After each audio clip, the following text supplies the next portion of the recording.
From the Holy Gospel according to Luke.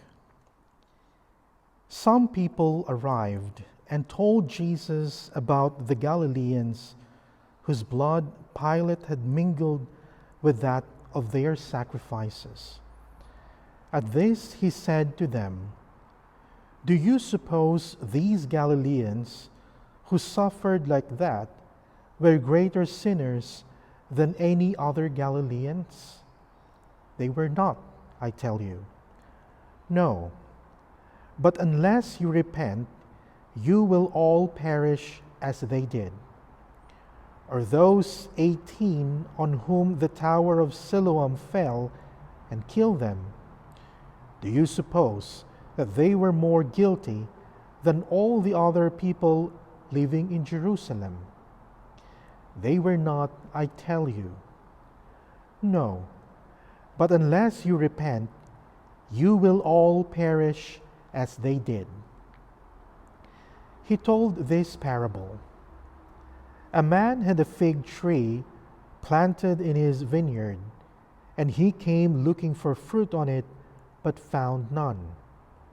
He said to the man who looked after the vineyard, "Look here, for 3 years now I have been coming to look for fruit on this fig tree and finding none. Cut it down. Why should it take up the ground?" "Sir," the man replied, "leave it 1 more year and give me time to dig round it and manure it. It may bear fruit next year. If not, you can cut it down." The Gospel of the Lord.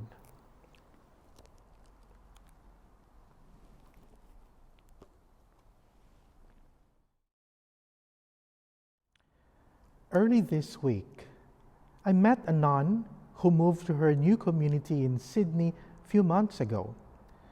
When she arrived, she noticed a papaya tree in the backyard and was told that it never bears fruit for a long time.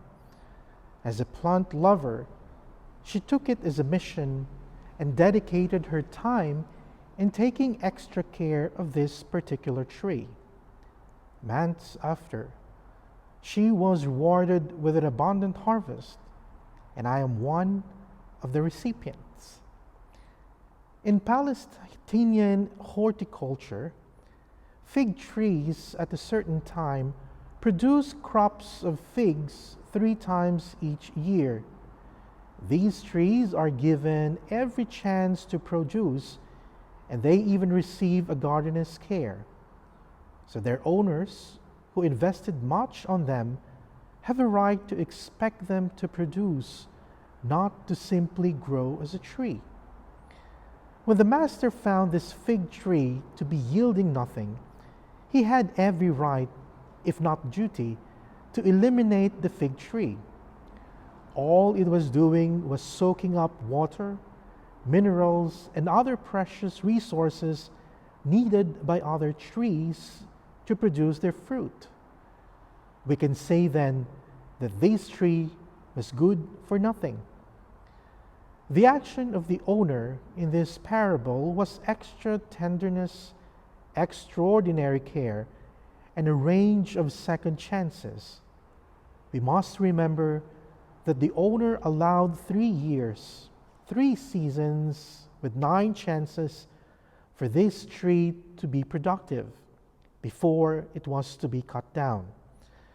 The fig tree was given no room in which to complain that it wasn't given a chance to produce. What then about us? God has planted us in the midst of His abundant love and grace.